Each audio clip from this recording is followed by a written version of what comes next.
ар кандай жаңжалдар учурунда массалык маалымат каражаттарынын орду аябай эле чоң деп айтсак болот да.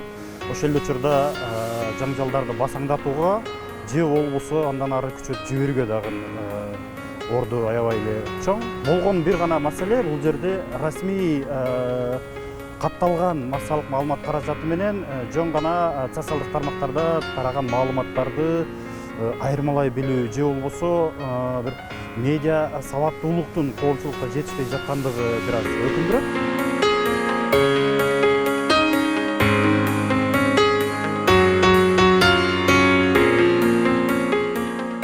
Первая наша встреча это была в конце декабря 2015 года, который состоялся в Бишкеке, который вот результатом данной встречи вот этот медиамост был. То есть там обсудили, это первая наша встреча, экспертами, журналистами как бы собрались из двух стран.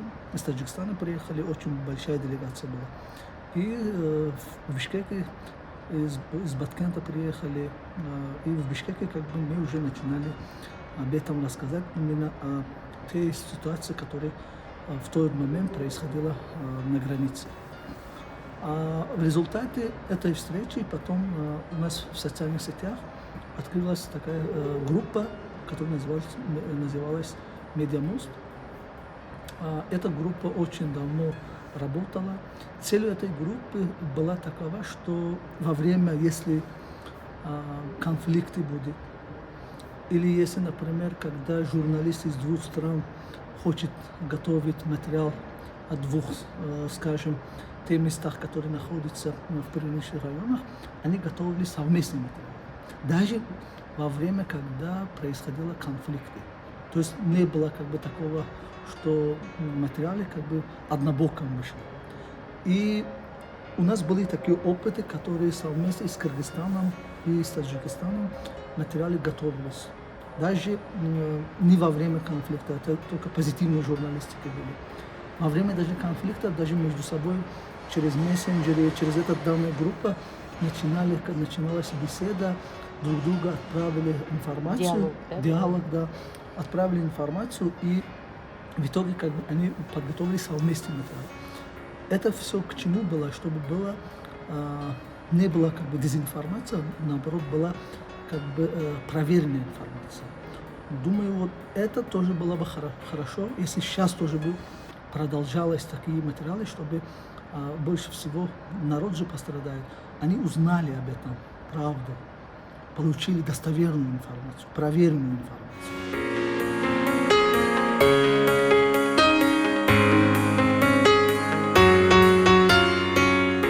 У нас проект называется «В гостях у соседей».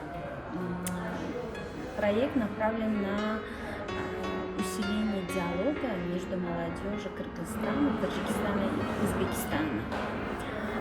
Мы знаем, что когда появляется конфликт, в основном активно в сетях начинают хейтить друг друга. Это именно молодое поколение. Почему? Потому что они о друг друге мало знают. А взрослое поколение, которое в советское время родились, они вместе в одной школе учились, у них было много общего, они в чайхане сидели, плов кушали. А новое поколение, молодое поколение, это кому 18-20 лет, они в основном родились и выросли в этих районах во время независимости, и они больше видели такие разделяющие факторы, как, например, да, у них другой язык, другая культура, другие обычаи. Но на самом деле это не так.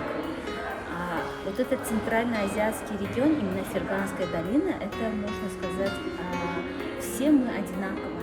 У нас очень похожая культура, очень похожие обычаи, у нас еда очень похожая, дастурхан, да, и ценности похожие. Поэтому наш проект именно мы хотим через свой проект рассказать о том, что мы все ничем не отличаемся.